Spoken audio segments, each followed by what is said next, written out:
அஸ்ஸலாமு அலைக்கும். அடிக்கிற வெயிலுக்கு கோதுமை மாவு வச்சு ஒரு சம்மர் ஜூஸ் போட போகிறேன். 2 டீஸ்பூனுக்கு கோதுமை மாவு எடுக்கேன்.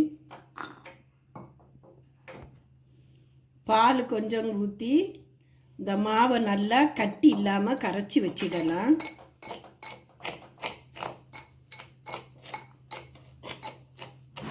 கேரமலுக்கு சர்க்கரை போடுதேன்.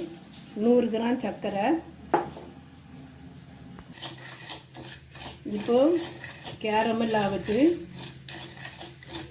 இப்படி நல்லா கரைஞ்சி வருது. இப்போ இன்னொரு 5 நிமிஷத்தில் கேஸ் ஆஃப் பண்ணிடலாம். நல்ல ப்ரௌன் கலர் வருது.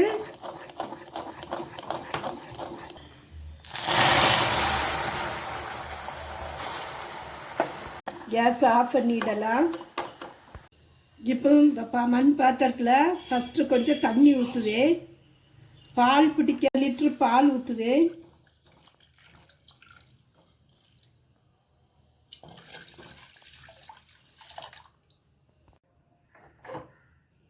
காய்ச்சி வச்சிருந்த கேரமெல்ல இதில் ஊற்றுதே. இந்த மில்கில்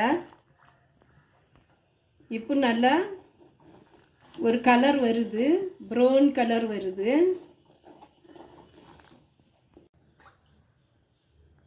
நான் பாலில் கரைச்சி வச்ச இந்த கோதுமை மாவை இதில் ஊற்றுதேன், இந்த மில்கில். இப்போ நல்லா கைவிடாமல் கிண்டிட்டு வரலாம். இப்போ கொஞ்சம் வெண்ணிலா எசன்ஸ் ஊற்றுதேன்.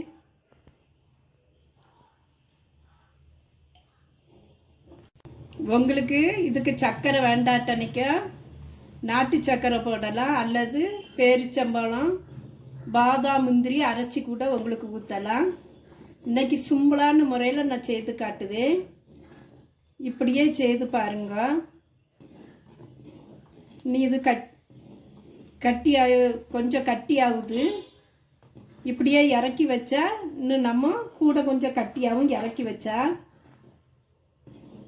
இப்போ ஓரளவு கட்டி வந்தாச்சு. நீ இறக்கி வச்சா இன்னும் கொஞ்சம் கட்டியாகும். நான் இப்போ கேஸ் ஆஃப் பண்ணிட்டேன். நீ இதை இறக்கி வைக்கலாம். இறக்கி வச்சு கொஞ்சம் ஆற வைக்கலாம்.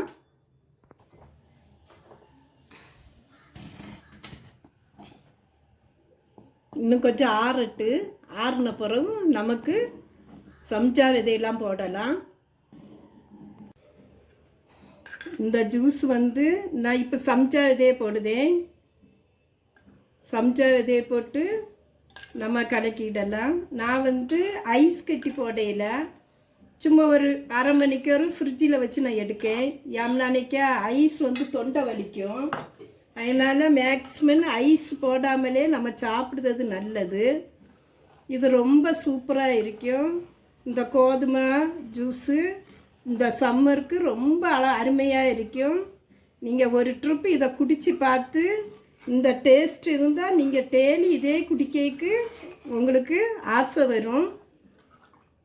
என்னுடைய வீடியோ பிடிச்சிருந்தா லைக் பண்ணுங்கள், ஷேர் பண்ணுங்கள், கமெண்ட் பண்ணுங்கள், பக்கத்தில் உள்ள பில் பட்டனை கிளிக் பண்ணுங்கள். அஸ்ஸலாமு அலைக்கும்.